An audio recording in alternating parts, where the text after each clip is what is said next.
에코프로 영업이익 14 흑자 전환했고요. 에코프로 BM도 23억 흑자 전환했습니다. 그거보다 좀 중요한 거는 매출입니다. 작년 1분기에 1조대 하다가 6,400억까지 40% 급감했죠. 그러다가 올해 8천억대로 회복이 됐습니다. 에코프로 BM 볼게요. 9,700억대 매출 찍다가 분기다 4,600억으로 떨어졌고 올해 6,300억 했습니다. 매출이 지금 에코프로도 50% 늘었고 에코프로 BM도 물론 작년 4분기에 바닥이니까 50% 늘은 게 별거야 이렇게 얘기하면 안 되는 거죠. 에코프로 머티리얼 도 매출 1361억이 나왔습니다. 적자죠. 이거 진짜 빠르면 올해 3분기 안에 에코프로 머티리얼즈는 흑자 전환할 거라고 보고 회사 측은 2분기 쪽을 예상을 하는 것 같아요. 실적 저는 잘 나왔다고 봅니다.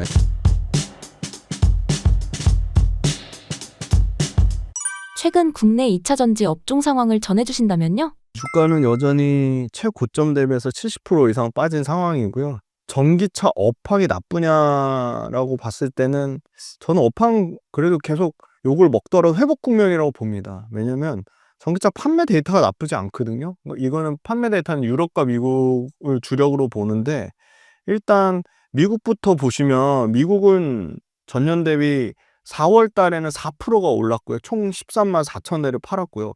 근데 여기서 좀 의미가 있는 게 테슬라가 여전히 신모델이 나왔잖아요. 그게 완벽하게 생산되는 상황이 아니거든요. 이제 5월 초부터는 조금 이제 본격적으로 가동이 된다고 하니까 그 모델 Y 주니퍼 말하는 겁니다. 아직도 4월 달 데이터에서는 마이너스 15%예요. 그러니까 테슬라가 가장 큰데 요새 또 테슬라 점유율도 엄청 빠집니다. 지금 테슬라가 미국 전기차 시장에서 29.9%까지 빠졌습니다. GM이 164% 늘어났어요. 그러니까 우리는 굉장히 LG에너지 솔루션도 GM 포지션이 크죠. 그러니까 긍정적인 15,000대를 팔았고요. 그런데 GM은 이유가 있었습니다. 블레이저, 에퀴녹스, 그 다음에 에스컬레이드, 캐딜락 옵티크 등 신차가 쏟아져 나오면서 굉장히 잘 팔렸고요. 현대기아차 좀 부진했습니다. 8% 정도 빠졌고요. 다만 이제 아이오닉 5의 현지 생산 비중이 63%까지 올라가면서 앞으로 이 판매량은 다시 드라마틱하게 늘어날 거로 보고 있고요. 포드가 또 부진했습니다. 4월 달에 25% 빠졌고요. 연속성을 보기 위해서 3월 달 거 데이터도 볼 건데요. 3월 달의 데이터는 훨씬 좋았습니다. 3월 달에 미국은 19% 정도 상승했는데 12만 대를 팔았고요. 이때도 테슬라가 얼마나 많이 빠졌냐면 30% 넘게 미국 시장에서 나빴습니다.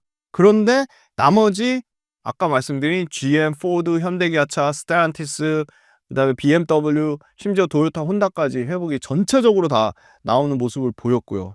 그다음에 이제 3월 달에 전기차 배터리 탑재량이 38% 증가했습니다. 전 글로벌.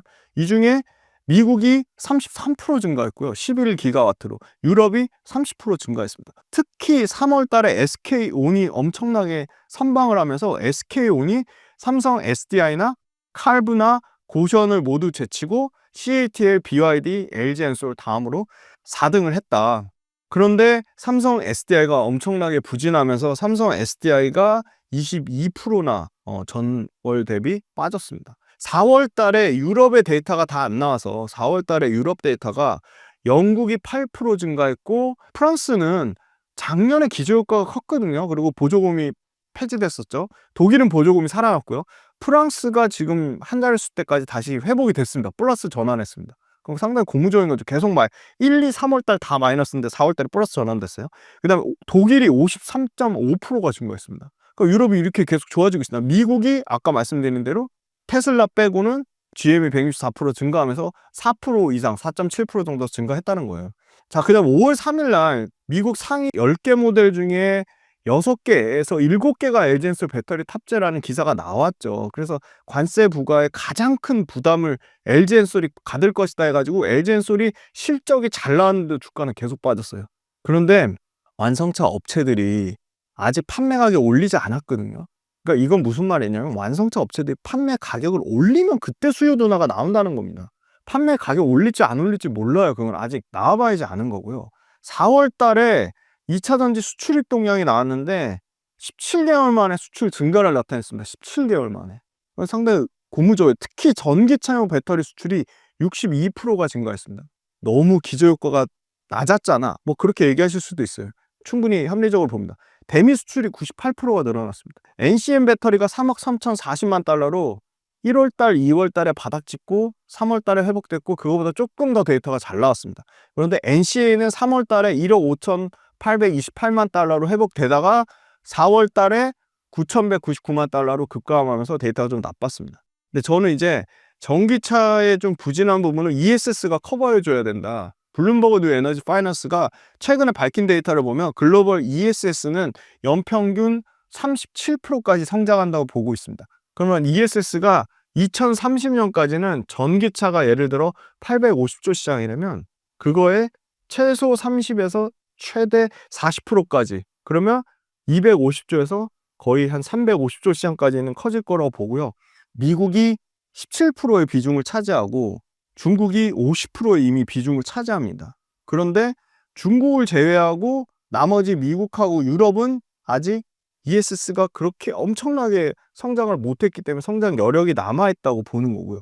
물론 트럼프의 고관세 정책 때문에 ESS 프로젝트도 취소되는 거 아니냐, 수요 감소 우려는 분명히 있습니다. 그리고 ESS도 대중국 때리기에 우리나라가 수혜를 볼 것이다. 그래서 발빠르게 LG에너지 솔루션이 ESS 공장을, 애리조나 공장을 더 빨리 지금 가동을 시작을 했습니다.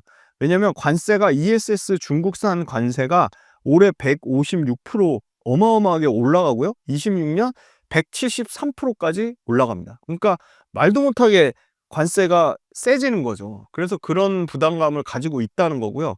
그 다음에 이제 중국산 ESS LFP 배터리의 가격이 예를 들어 킬로와트 시당 37달러에서 49달러면 여기에 관세를, 이 가격 156%, 현재 156%의 관세를 매길 경우에는 중국산 LFP 가격이 최소 80에서 100달러까지 커지면 국내 3원 개 양극재 ESS 배터리의 가격과 가격 차이가 5% 미만으로 줄어듭니다. 어마어마하게 줄어드는 거죠. 그래서 그런 가격적인 측면으로도 한국산 ESS 배터리의 공급 우위를 기대할 수 있겠다. 그렇게 보고 있고요.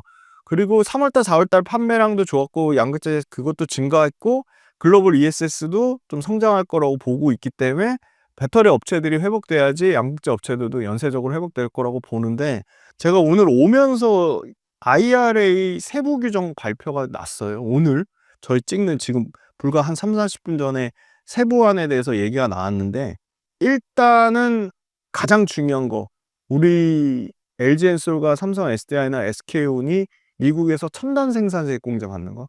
자, 그냥 소비자들의 그 혜택은 사라집니다. 그러니까 소비자가 전기차 구매 보조금 받는 거 다 폐지돼요. 폐지되는데 1년 유예를 줬습니다. 그 말은 무슨 말이냐면 20만 대 미만으로 파는데, 20만 대 미만, 테슬라는 당연히 해당이 안 되니까 이제 테슬라는 소비자 보조금 없는 거고요.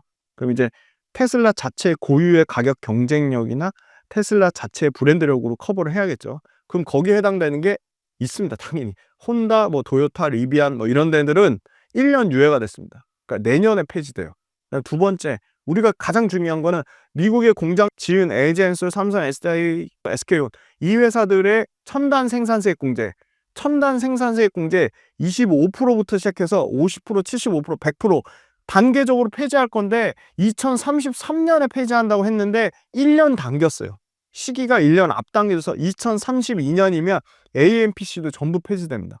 그래서 아마 그 부분에 대한 불확실성 때문에 배터리 업체들의 실적 추정치가 이게 롱텀하게 28년, 29년 잡아놓은 게 하향될 가능성은 있어 보입니다. 다만 자, 양극재 업체들 포함해가지고 수직 계열화, 포스코 그룹 수직 계열화, 그리고 에코프로 그룹 수직 계열화가 점점 시기가 계속 다가오고 있거든요. 에코프로 완전한 수직 계열화 올해 말, 포스코 수직 계열 이미 시작됐죠. 근데 아까 미국의 그 IRA 세부 조항 중에 지금 보조금을 받는 기업들 중에 FEOC에 해당되는 기업들 시기를 당겼어요.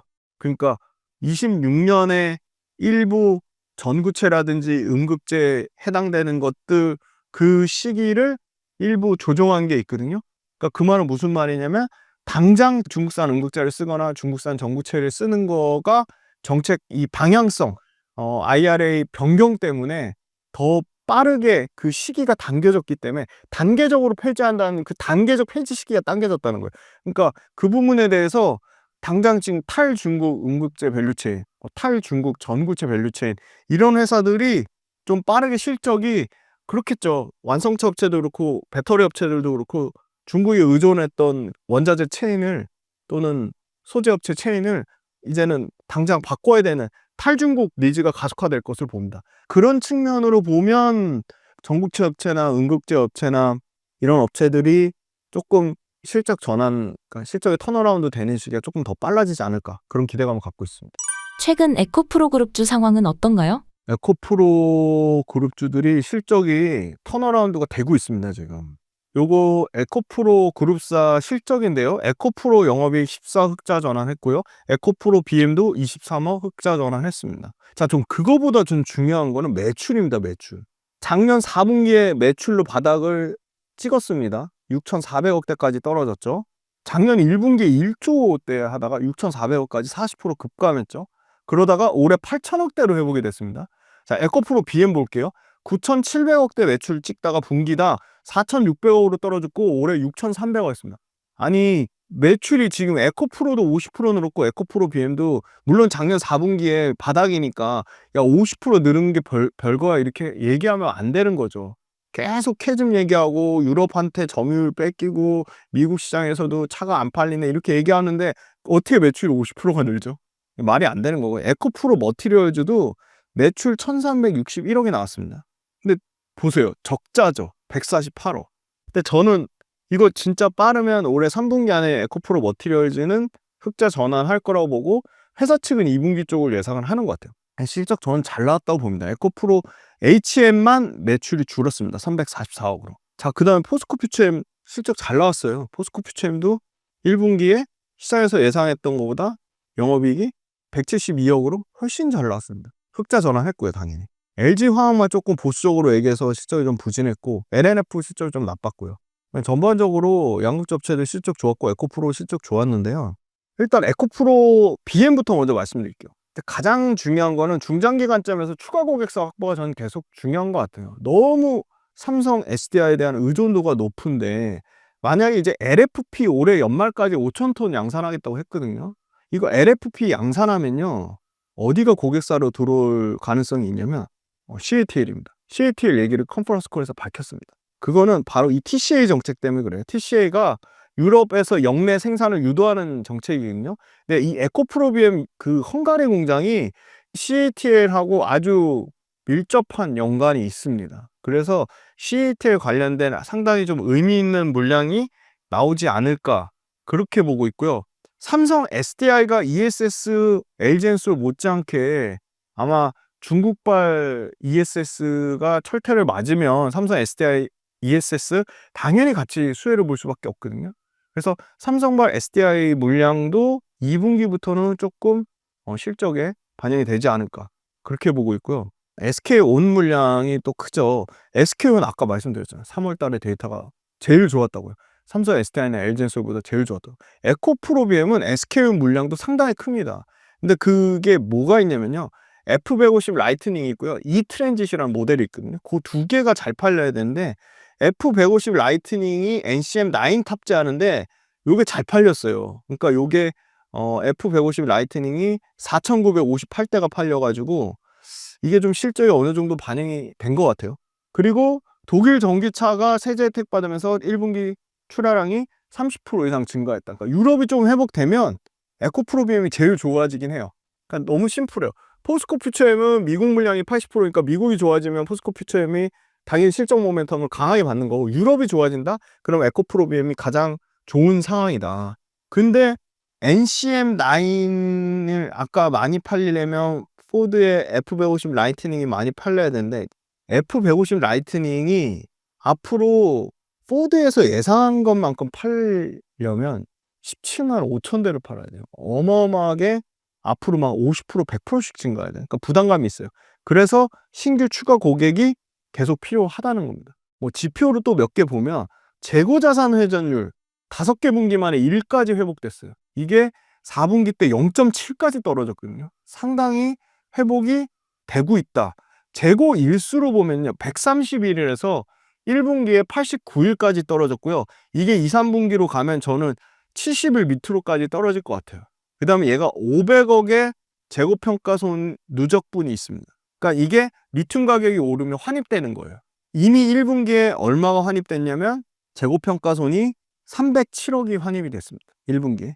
연 제품 출하량은 올해 10만 톤이지만 내년부터는 30% 이상씩 증가할 것 같아요. 컨퍼런스 콜에서 밝힌 거는 40%씩 증가하겠다고 밝힌 측면이 있습니다. 폭스바겐의 최근에 월별 데이터에서 제가 여기 초반에 나올 때도 말씀드린 모델 중에 하나가 엔야크란 모델이 있거든요. 매달 판매량 데이터 항상 5위권을 유지하는 거. 엔야크가 잘 팔리고 있어요. 그리고 ID4나 ID5 같은 폭스바겐 ID 시리즈가 잘 팔리고 있어요. 그러면 이 차들이 잘 팔린다는 거는 에코프로 BM의 수혜가 일부 있을 수 있다.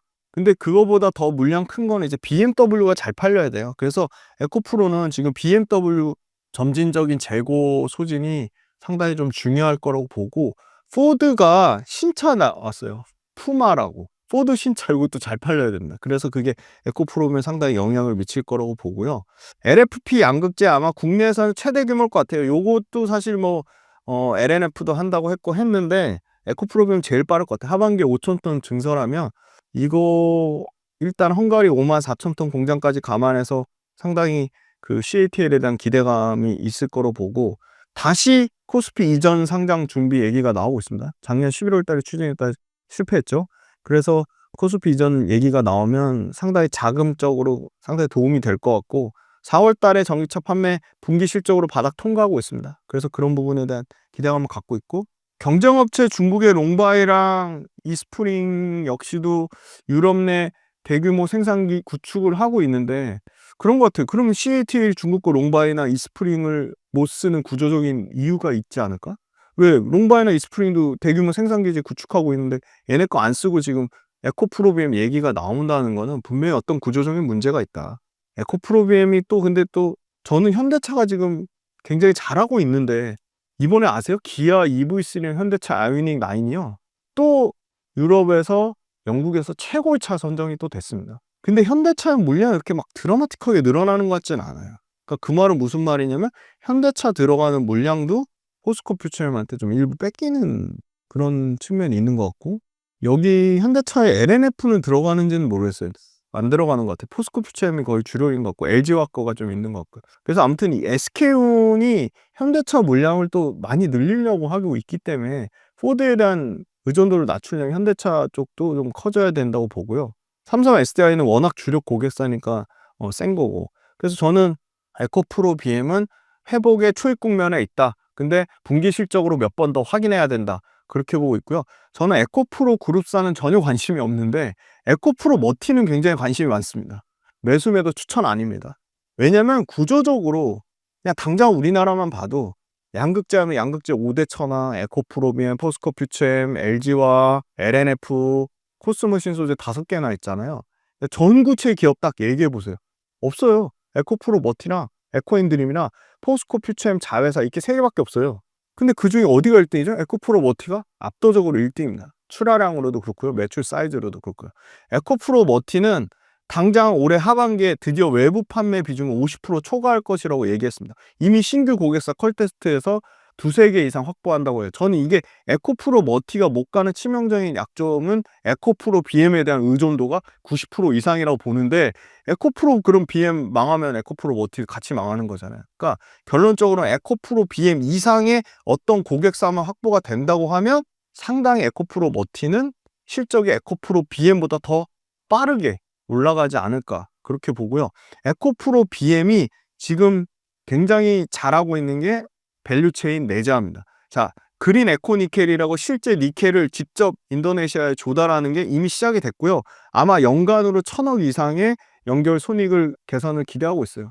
에코프로 머티나 에코프로 BM 제가 컨퍼런스 콜 들었거든요. 그 애널리스트들이 질문을 했는데 이거 아마 3,000억 사이즈까지 커질 수 있다고 보고 마진율이 20%가 넘습니다. 그래서 아마 그린 에코 니켈 때문에 이동철 회장님이 우리 내년이면 깜짝 놀랄 만한 양극재를 발표하겠다. LFP보다 더 싼 양극재를 발표하겠다. 그런 얘기가 나온 게 아마 요 영향이 가장 큰 것 같고요. 그린 에코닉의 매출 사이즈가 2만 톤 기준으로 3천억 이상을 보고요. 양극재 미국 매출 비중이 10%밖에 안 돼요. 그러니까 미국이 부진하고 유럽이 좋으면 에코프로 머티도 당연히 최대 에코프로 머티가 수혜를 보는 거 아니냐, 그런 얘기를 하는 거고요. 외부 고객사 샘플 테스트하면서 이미 성과가 나오고 있는데 아마 잘하면 올해 말 안으로 신규 고객사 매출이 실적으로 반영될 것 같은 기대감이 있습니다. 그런데 1분기에 왜 또 140억 적자냐, 도대체 언제 흑자 전환하냐 얘기하는데 1분기에는 일회성 요인이 있었습니다. 개발비가 있었고요. 그 다음에 그 니켈 안정화 재고 평가 손실 때문에, 그거를 가동률 때문에 고정비가 올라갔어요. 그 두 개가 가장 컸고요. 전구체 역시도 비중국 8 중국에 정말 몇 개 안 되는, 세 손가락 안에 꼽는 업체고요. 올해 아마 2개, 내년에 2개 이상, 총 4개 이상의 신규 고객 추가가 예상되고요. 국내 전구체 업체들이 중국이랑 합작 만들다가 지금 중국 그거 안 되잖아요. FEOC 규정 때문에 안 돼서 지금 에코프로 머티 말고 나머지 업체들이 공장 증설하는 게 막 여유롭지 않아요. 막 연기되고 중단되고 하잖아요. 그래서 그런 부분이 상대적으로 에코프로 머티가 전부 반사 수혜를 가져가지 않을까, 그렇게 보고 있고요. 공장 증설한 게 3공장 33,000톤, 4공장 33,000톤, 다 합치면 11만 6천 톤으로 압도적인 생산 캐파 1등입니다. 그리고 최근에 아주 인상적인 게 아마 LG엔솔 아니면 거긴 것 같아요. 테슬라. 그러니까 뭐냐면 건식 전국 공정 샘플 테스트 통과 얘기가 있거든요. 건식 전국 공정 하는 데가 LG엔솔, 파나소닉, 테슬라 자체 3개밖에 없거든요. 근데 거기 건식 전국 공정에 이 전구체 관련돼서 들어갈 만한 데가 중국 업체 거를 쓸 것 같진 않거든요. 왜냐면 배터리도 지금 LG엔솔 그 건식 전국 공정 28년도에 양산 얘기가 나오니까, 그럼 이거 전혀 기대감이 없던, 막말로 이제 테슬라 모멘텀이나 이 LG엔솔 모멘텀이 나오면 그때 매출 사이즈는 상당히 커질 수도 있겠다, 그런 생각이 들고요. 매 분기 적자를 냈습니다. 그 적자 리스크가 분명히 있다는 거고 해서 흑자 전환되는 거 좀 확인해 보면 좋을 것 같고, 아마 제일 중요한 건 실적이죠. 이거 제가 추정한 게 아니고요. 평균값 추정한 건데요. 아마 올해 75억 정도 흑자 전환을 예상하는 아마 첫 해가 될 것으로 보이고요. 흑전환은 내년에 1,400억, 내후년에 한 1,800억. 매출은 9천억대에서 1조 3천억, 1조 8천억을 본다.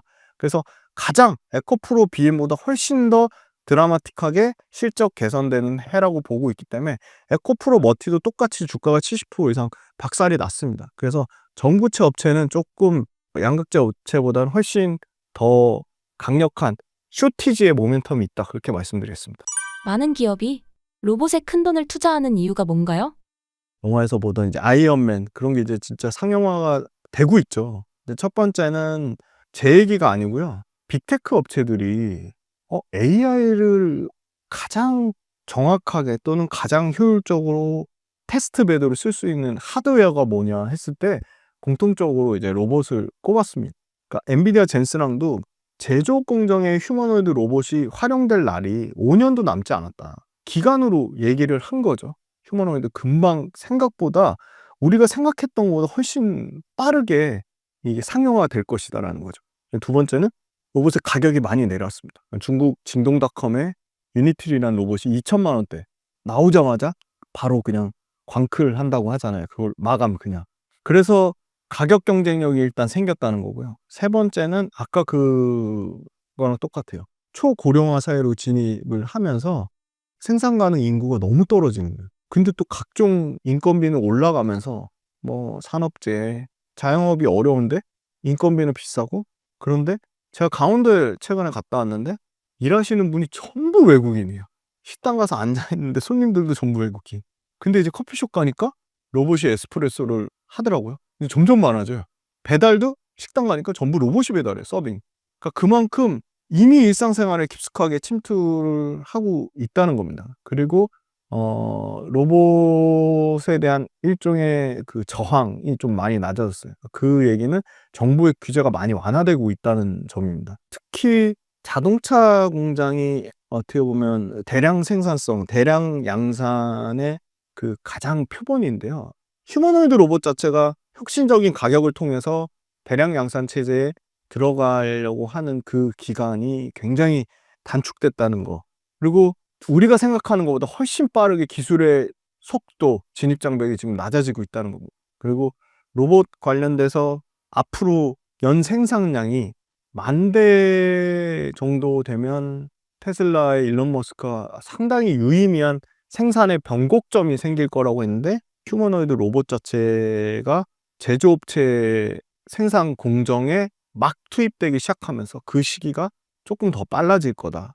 그래서 결국은 여러 AI 소프트웨어의 어떤 하드웨어 표준 선점의 움직임에 따라서 로봇이 조금 더 부각되는 측면이 있는 것 같고요. 결국은 이제 미래 사회로 가면서 더 쓰임새가 많아지고 활용도가 커지고 가격도 싸지고 그러면 앞으로는 굉장히 가상의 현실 시뮬레이션에서 너무 이제 매트릭스에서 막 싸우기 위해서 가상 훈련 엄청 하잖아요. 그러니까 로봇도 지금 그 가상 데이터, 시뮬레이션 데이터를 이미 대폭 활용해 가지고 오픈 소스로 그걸 다 공개를 한 거예요. 그러니까 대표적으로 이제 그게 있죠. 엔비디아의 월드 파운데이션 모델이라고 하는 그거를 통해서 가속화가 됐습니다, 이미 지금. 그래서 굉장히 확장성이 크고 AI 기술 발전 속도가 빠르고, 근데 그게 각각의 전방 산업의 어플리케이션에 곳곳에서 쓰이기 시작을 한 겁니다. 그러니까 휴머노이드의 여러 가지 변수들은 떨어지고 하드웨어 표준화되면서 양산성은 올라갔다는 거고요. 우리가 생각했던 것보다 훨씬 빠른 학습 속도의 가속화 때문에 시기가 앞당겨지고 실제 쓰인다는 거고, 가성비가 좋아지기 시작했다는 거예요. 글로벌 휴머노이드가 앞으로 대체하는 노동자 수가 5억 명이 넘을 것 같고요.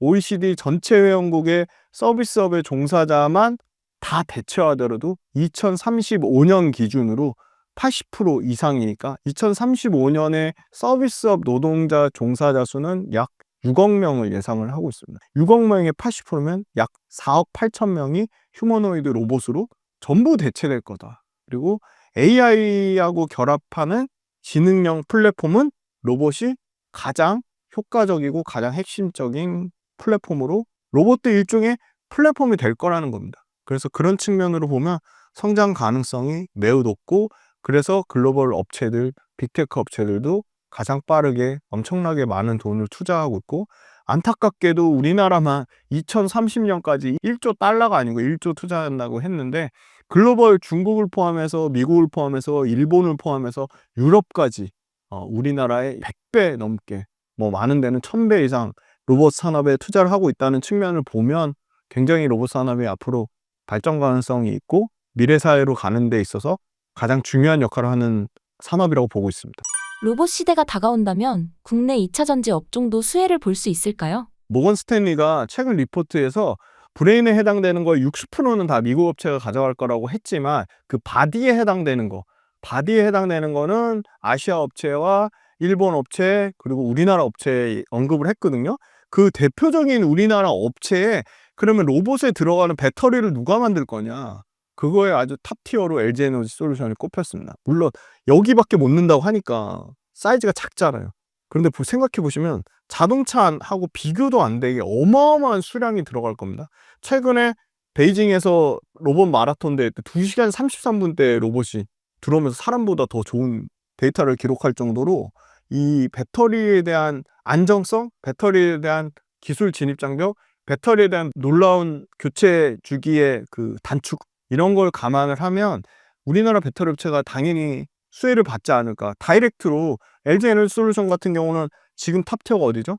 테슬라 옵티머스, 그 다음에 어디죠? 피규어 AI, 그리고 현대차의 보스턴 다이내믹스, 그리고 구글이 투자한 엔트로피, 그 다음에 엑스원 테크놀로지, 이 5개, 중국의 유니트리까지 6개 업체들 배터리를 어디 거 쓸까? 저는 이 6개 중에 절반 이상은 LG엔솔 배터리 쓰지 않을까, 그렇게 보고 있거든요. 그래서 국내 배터리 업체들이 실제 들어간 사이즈는 적지만 어마어마한 수량으로 굉장히 배터리 업체들한테도, 국내 2차 전지 업체들한테도 로봇이라는 거의 뭐 전기차 맞먹는 수준의 사이즈의 신 어플리케이션, 성장 동력이 있다, 그렇게 보고 있습니다.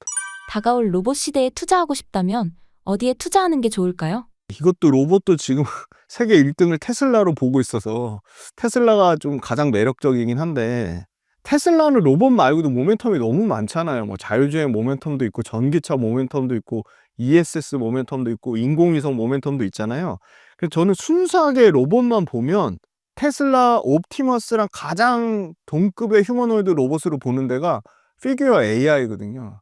피규어 AI는 비상장사입니다. 피규어 AI가 상장이 되면 저는 최소 그냥 100조 이상 갈 것 같아요. 왜냐면 지금 당장 평가받는 게 65조를 받더라고요. 적자예요. 돈도 못 벌어요. 매출 사이즈도 작아요. 그런데 65조 이상을 받기 때문에 피규어 AI를 제일 투자하고 싶은데 그게 이제 비상장사라서 투자를 못 하고, 그 다음으로 이제 봐야 될 회사는 보스턴 다이내믹스거든요. 근데 보스턴 다이내믹스는 현대차에서 상장을 시킬 겁니다. 아마 그게 올해 말이 될지 내년이 될지 모르겠는데 향후 1, 2년 안에 보스턴 다이내믹스 상장될 것 같아요. 그래서 저는 보스턴 다이내믹스 투자하는 것도 나쁘지 않은 것 같아요. 거의 옵티머스급의 그겁니다. 그러니까 기술 레벨입니다. 세계 탑 티어예요. 그 보스턴 다이내믹스 있고 구글에서 5천억 가까이 투자하는 회사가 있어요. 엔트로픽. 엔트로픽도 아마 비상장인 거예요. 그런 회사들이 있고, 그 다음 단에서는 뭐 너무 많죠. 이제 일본 회사들이 꽉 잡고 있어요. 다 들어보셨을 거예요. 뭐 야스카와 화나, 그 다음에 그 감속기 들어간 하모닉 드라이브, 다 이런 일본 회사들. 그 다음에 미국은 인투이티브 서지컬이라고 수술용 로봇 탑 티어거든요. 또 인투이티브 서지컬보다 더 큰 회사가 있네. 반도체 장비 회사인데 협동 로봇, 덴마크 1등 협동 로봇 유니버셜 로봇을 인수한 테러다인이라는 회사가 있어요. 근데 이쪽은 약간 휴머노이드랑 좀 다른 쪽이니까. 근데 휴머노이드도 뭐가 필요하냐면 액추에이터가 필요합니다. 액추에이터 뭐죠? 사람으로 치면 이 관절이에요. 그러니까 관절이나 이 근육 같은 거거든요. 너무 중요한 역할을 하는데, 이 액추에이터 어디가 제일 잘 만드냐면 역시나 이것도 일본 업체들이 잘 만들고요. 국내는 딱 몇 개 정해져 있어요. 국내는 로보티즈가 하고요. 하이젠 R&M이 합니다. 그래서 저는 휴머노이드 로봇 기술 자체는, 물론 저는 레인보우 로보틱스가 좀 최대한 더 빨리 앞당해서 28년도가 아니라 27년도나 뭐 26년도라도 뭔가 휴머노이드 로봇 어떤 시제품이라도 내놓으면 국내 로봇 회사들에 대한 기대감이 더 올라갈 걸 보는데, 현실적으로 밝힌 것 같아요. 우리 휴머노이드 로봇 28년도에는 양산할 거야. 심지어 지능형 로봇이라고 명칭을 했어요. 그러니까 그게 결국 휴머노이드 로봇 말하는 건데, 두산 로보틱스도 우리 협동 로봇만 하는 게 아니고 우리 지능형 로봇 할 거야. 그 시기도 한 28년도를 얘기를 하는 것 같아요. 비슷한 시기에 레인보우라. 그러니까 28년도까지는 당장 우리나라 휴머노이드 로봇은 의미 있게 휴머노이드 로봇 개발하는 업체가 있어? 레인보우 로보틱스라고 말하기 좀 어렵죠. 왜냐면 이미 미국 업체들이나 중국 업체들은 28년이 아니라 그 전에 당장 옵티머스가 이제 미국 테슬라 공장에 막 10,000대씩 들어가고 할 텐데. 그래서 우리는 조금 휴머노이드 로봇은 시간이 걸리니까, 그러면 결국은 휴머노이드 로봇에 들어가는 부품 업체에 투자하는 게 저는 맞다고 보고 있고요. 부품 중에 가장 중요한 게 액추에이터니까 액추에이터 만드는 회사를 해야겠죠. 액추에이터가 전체 로봇 원가의 40%를 차지하고요. 로봇 원가 40% 액추에이터가 차지하는데, 액추에이터가 여러 가지로 되어 있습니다. 서버 모터, 감속기, 센서 이렇게 다 포함해서 액추에이터가 해당이 되는데, 국내 액추에이터의 탑 티어는 역시나 하이젠 R&M하고 로보티즈 두 개입니다. 너무 심플하죠. 그래서 저는 하이젠 R&M하고 로보티즈 둘 다 좋다고 보는데, 시총의 차이가 커요. 하이젠 R&M은 지금 9천억대 시총이고요. 로보티즈는 4,700억. 그러니까 하이젠 R&M이 상대적으로 너무 좀 비싸다고 얘기할 수 있어요. 시총이 너무 커서. 그런데 매출 사이즈가 하이젠 R&M은 900억대 이제 1,000억대 사이즈까지 올라오고, 로보티즈는 아직 300억대가 안 됩니다. 그러니까 매출 사이즈에 좀 차이가 있다는 거고요. 이 액추에이터가 얼마나 중요하냐면, 테슬라가 당장 이제 옵티머스 로봇에 들어가는 액추에이터를 밝혔는데 총 40개 이상의 액추에이터가 들어간다. 그러니까 협동 로봇에 들어가는 거랑은 게임이 안 될 정도로 액추에이터 개수가 2.5배가 커지는 거예요. 그러니까 액추에이터는 점점 더 많이 써질 거다. 왜냐면 관절이 엄청 필요하고, 그 다음에 사람도 물건을 짚거나 힘의 압력을 조절하려면 이 손의 자유도가 중요한데, 손의 자유도를 개선시키려면 액추에이터를 엄청나게 좋은 기술력과 액추에이터 개수가 더 많이 필요한 거죠. 손의 자유도가 사람이 27이라면 테슬라 옵티머스 가장 최상급인데 22 정도까지밖에 아직 안 올라왔대요. 그러니까 완전한 자유도는 아닌 거죠. 그러니까 그러려면 액추에이터가 엄청나게 필요할 거고, 이제 기하급수적으로 늘 건데, 그러면 우리나라 로봇 회사로는 상당히 택도 없죠. 그러니까 결론은 글로벌 로봇 회사로 납품을 해야 되는데 가능성이 조금 있는 게요. 지금 하이젠 RNM 같은 경우는 보스턴 다이내믹스 액추에이터 납품을 지금 상당히 심혈을 기울이는 걸로 알고 있어요. 그러니까 보스턴 다이내믹스는 현대차 공장에 들어가니까 액추에이터 내재화할 가능성이 있죠. 왜냐면 현대차 공장에 들어간다는 얘기는 국내 업체랑 조인할 가능성이 있고, 보스턴 다이내믹스가 현대차 공장에 투입 대수가 생각보다 더 빨리 많이 투입이 될 거라는 얘기가 처음에는 몇천 대 얘기가 나오다 몇천 대 아니야 몇만 대 수준으로 늘릴 거야 라는 얘기가 아주 최근에 나왔거든요. 그러면 보스턴 다이내믹스를 하이젠 RNM이 뚫을 수만 있다면 그 얘기는 그렇게 오래 걸리진 않을 것 같아요. 뭐 올해 말이 될 수도 있고 내년이 될 수도 있는데, 그 얘기가 나온다고 하면 절대 하이젠 RNM이 보스턴 다이내믹스로 끝나진 않을 겁니다. 그 말은 보스턴 다이내믹스가 탑티어 로봇급이기 때문에 그 유사한 기업들의 납품 가능성이 있다고 보고 있고요. 이 로봇 관련된 캐파가 1,300억 정도 캐파입니다. 그래서 얘네도 캐파를 어마어마하게 계속 늘려야 된다.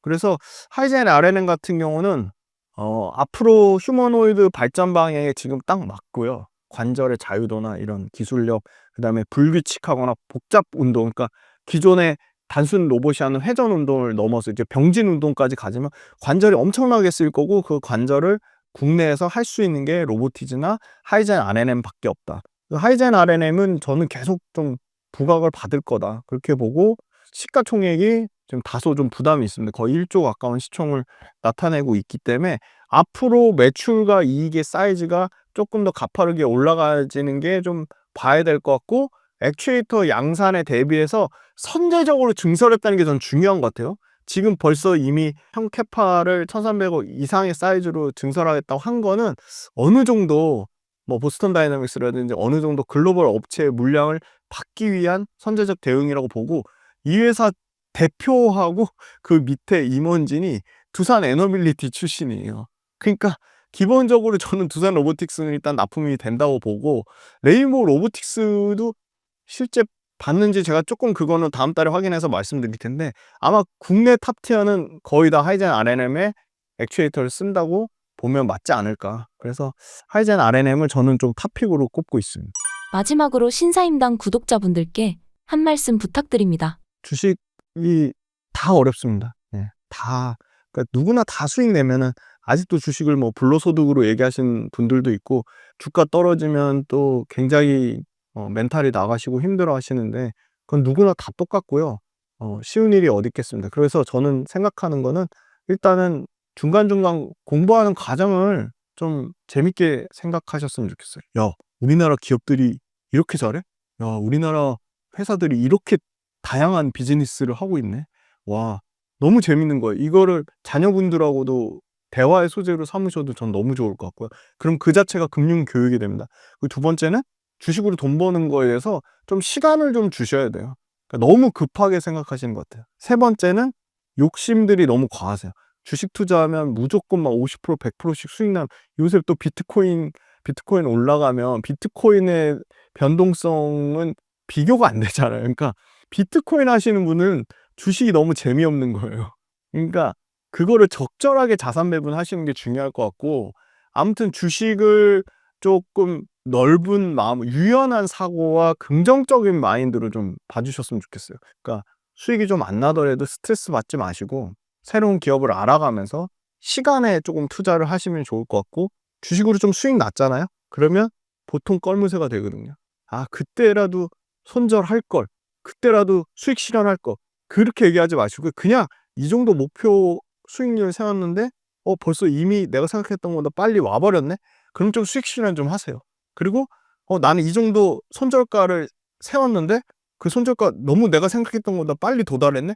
그러면 내 판단이 틀린 걸 인정하고 좀 손절을 하세요.